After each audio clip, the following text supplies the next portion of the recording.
RWA को हमेशा support करने वाले सेक्टर वासियों का प्रधान नीरज चावला ने सम्मान समारोह का आयोजन किया। कार्यक्रम में केंद्रीय मंत्री कृष्ण पाल गुर्जर, विधायक नरेंद्र गुप्ता, पूर्व राजनीतिक सलाहकार अजय गौर और बीजेपी उपाध्यक्ष फरीदाबाद पंकज रामपाल ने शिरकत की।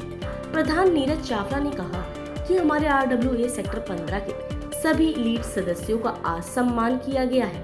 उन्होंने कहा कि वे वो लोग हैं जो हमेशा RWA के कार्यों में हमेशा सपोर्ट करते हैं। वहीं केंद्रीय मंत्री और विधायक नरेंद्र गुप्ता ने मौके पर ही RWA को बड़ी सौगात देते हुए प्रधान नीरज चावला को बधाई और शुभकामनाएं दी। मंत्री ने कहा कि सेक्टर में 4 बड़े मेन गेट हैं, उनको बेहतर और सुंदर बनाने के लिए जो भी खर्च होगा उसका वहां विधायक नरेंद्र गुप्ता और सेक्टर 15 निवासी उद्योगपति BR भाटिया उठाएंगे। आपको बता दें, इस कार्यक्रम का मंच संचालन एकता रमन ने किया। वहीं वोट ऑफ थैंक्स कोषाध्यक्ष कविश सलूजा ने किया। भाई इन सबका स्वागत करता हूँ और यहाँ आने के लिए धन्यवाद। और जो लोग मेरे सामने बैठे हैं, जो मेरी असली ताकत है, आप लोग ना तो शायद नहीं आना। आप लोगों ने मेरा हर वक्त साथ दिया, हर तरीके से मेरी मदद करी, उसके लिए आप लोगों का बहुत बहुत। मैं अपने बड़े पैटर्न टी जगवानी अंकल और BR भाटिया का भी स्वागत करता हूँ, जो स्टेज पे मेजबान है। इस कॉमेडी सेंटर को 2019 में सरकार द्वारा मंत्री जी की मेहरबानी से हमारे को हैंडओवर हुआ और इसमें हमें एक लेटर मिला था कि इसको अपनी किस तरह संभाल के रखना है। हमने उस लेटर ज़्यादा संभाल के रखा है, जो आपके सामने है, आप देख भी सकते हैं। फिर हमें मालूम पड़ा कि यहाँ पर AC लगाने के लिए एक फाइल है उद्यान में, जो हमारे को यहाँ AC लगा के सरकार में दे सकती है। हम विधायक जी के पास गए, हम अजय गौर जी के पास गए, तो वहाँ से हमें ये मालूम हुआ कि यहाँ पर ऐसा कोई प्रोविजन सरकार की तरफ से नहीं है कि ऐसा AC लगाया जाए। क्योंकि अगर यहाँ AC लगेगा तो फरीदाबाद में 74 कॉमेडी सेंटर्स हैं जहाँ पर AC की डिमांड हो सकती है। तो हमने बोला ठीक है, हमने आप लोगों को अप्रोच किया और आप लोगों ने हमारा पूरा साथ दिया। मैंने पहला फोन किया था प्रदीप मोदी भैया को और दूसरा फोन किया था रजनी मंगला जी को। उन्होंने एक बात मुझे बोली कि नीरज तू आगे बढ़, तेरे साथ खड़े हैं, हम तो अगर पैसे की कमी पड़ेगी तेरे को हम देंगे। ये बात मुझे अजय गौर जी ने भी बोले और विधायक जी ने बोली। इन चारों का बहुत बहुत धन्यवाद। और सारी कथा में पंकज रामपाल ने मेरा पूरा साथ दिया, हर जगह मेरे वो साथ गए, उनका भी बहुत बहुत धन्यवाद। आज हमारे सेक्टर 15 हर कार्य करते हैं, जिसमें विधायक जी का, हमारे अजय गौर जी का, हमारे पंकज भाई का बहुत सपोर्ट मिलता है। कहीं अटकते हैं तो वहाँ से हमारे काम हो जाते हैं और वो काम आपके लिए मांगता हूँ और आगे भी मांगता रहूँगा जब तक सीट पर रहूँगा। जब तक भी डेडिकेशन है, I will be with you always. और मेरा एक टैगलाइन है, together we can and together we win. मैं अकेला कुछ नहीं कर सकता, आप लोगों का साथ बहुत जरूरी है। जब तक आप लोग साथ हैं, आज सेक्टर 15 नंबर 1 पे हमेशा रहेगी। आप लोगों का साथ चाहिए, सपोर्ट चाहिए। मैं एक बार फिर कहूँगा, मंत्री जी, विधायक जी, हमारे कुछ प्रोजेक्ट्स हैं, जैसे हम चाहते हैं कि 15 हेक्टेयर में मेन गेट पे द्वार बने और ऊपर के हाथ में AC लगा सकें। तो हमारे एक रिक्वेस्ट है आपसे कि हमारे को जो भी आप देना चाहें हमें दीजिए। एक कहावत है कि जब बच्चा होता है तो माँ को तभी पिलाती है। तो आज हम अपने मंत्री जी से विधायक से हाथ जोड़ के विनती करते हैं, सर प्लीज सुन रहे हैं, सर सुन रहे हैं। विधायक जी ने बोल दिया कि कराने के जोरदार तालियां बजाइए। आपको एक बार फिर आने का बहुत बहुत धन्यवाद और स्वागत आप लोगों का। एकता जी,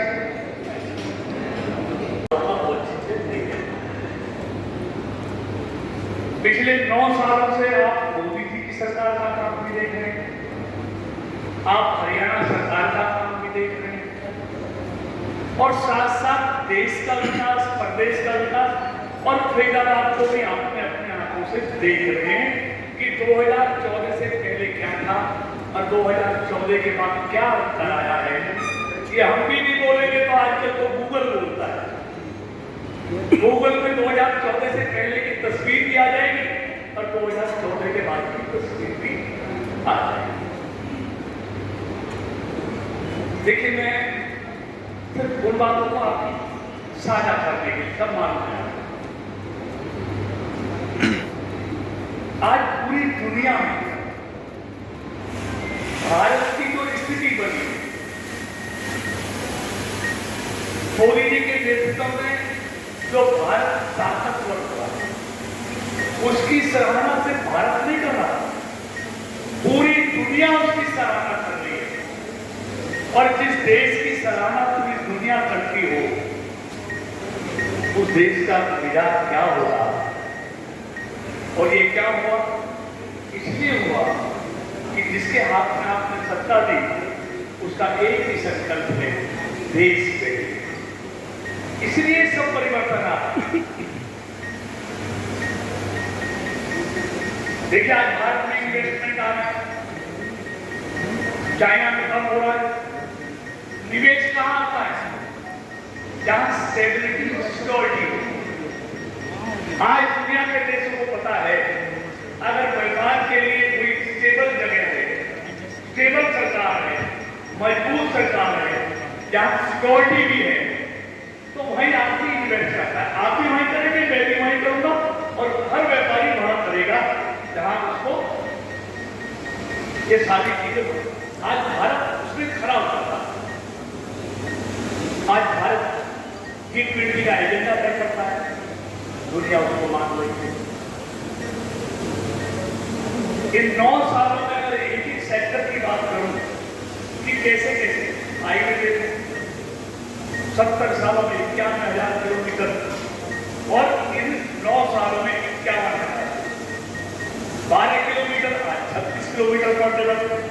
रेलवे का इलेक्ट्रिफिकेशन आप देखेंगे, 70 साल में 30,000 किलोमीटर, इन 9 सालों में 40,000 किलोमीटर। रेलवे की स्पीड देखो, रेलवे स्टेशन का रखरखाव देखो, आज वंदे भारत जैसी ट्रेन देखो, अभी 46 चली है, तय है अगले 3 साल में 400 वंदे भारत चलानी है। और जब आजादी का जो 100वां दिवस भारत मनाएगा, 100वां साल, तब ये टारगेट है मोदी जी ने जो 2047 का विजन रखा है, तब इस देश में, क्योंकि हमें अगर भारत को विकसित राष्ट्र बनाना है, तो एक विजन है मोदी जी का 2047 का। इस सेक्टर में आज भारत कहाँ है और 2047 में कहाँ ले जाना है, उसके लिए आज से शुरू किए। इसलिए उन्होंने कहा है कि अगले 25 साल इस देश के लिए अमृत काल है। इन 25 सालों में हमने सब ने मिलकर इस भारत को श्रेष्ठ भारत और विकसित भारत बना, उसके लिए काम कर रहे हैं। और टारगेट है, जब भारत आजादी का 100वां साल मनाएगा, तो भारत में 400 की जगह 4500 वंदे भारत होगी। आज एयरपोर्ट पे आप बता, आज हिंदुस्तान के एयरपोर्ट दुनिया के एयरपोर्टों से ज्यादा सुंदर है। आप दुनिया के एक सेक्टर की ना, अगर मैं एजुकेशन की बात करूं, हवाई जहाजों की बात करूं, मेरे की यूनिवर्सिटी पहले कितने थे, मेडिकल कॉलेज डबल हो गए 9 सालों में। 80,000 MBBS MD किसी थे, आज बढ़कर वो 1,70,000 हो गई। मतलब हर सेक्टर में पहले देखा जाता। ये मोबाइल 8,000 करोड़ का हम आयात करते थे, आज 3 लाख करोड़ का हम निर्यात है। ये बच्चों के खिलौने सारे हम आयात करते थे, आज हम निर्यात करते हैं। ये मोबाइल का टीवी डाटा 2014 में जो 20 टीवी डाटा था, कितने का आता था? 5 से 6,000 का आता था। आज एक टीवी डाटा, 20 टीवी डाटा 198 से 300 रुपए का आता है। आम आदमी का 4,000 से 5,000। आज हिंदुस्तान के 6 लाख का इंटरनेट से जुड़ गए, फाइबर के बदले। आज एलईडी पर पिछले सालों में 6 लाख बांटे गए, हमने 38 करोड़ एलईडी पर। इसका अंतर क्या हुआ है? गरीब की बिजली सस्ती हुई है, कार्बन उत्सर्जन कम हुआ है। तो तुम्हें पावर देखता हूं, आज पावर में भारत सरप्लस है, जो कभी डेफिसिट में होता था। आज दुनिया के देशों को हम बिजली देते हैं, अगर किसी राज्य में बिजली नहीं मिलती तो उस राज्य सरकार का दोष है। भारत सरकार के पास बिजली सरप्लस है। आज जितना पीक 215 गीगावाट हमको चाहिए, लेकिन हम पैदा कर रहे हैं 440 गीगावाट। तो ये सारी चीजें हर सेक्टर में, देखिए मैं हमेशा कहता हूं, सफलता को कभी सर में नहीं घुसाना चाहिए। अगर सफलता को हम सर में घुसा लेंगे, इसलिए मैं कहता हूं सफलता को कभी सर में नहीं चढ़ने देना चाहिए और असफलता को कभी तभी आदमी काम करता है। इसलिए ये सारी चीजें आज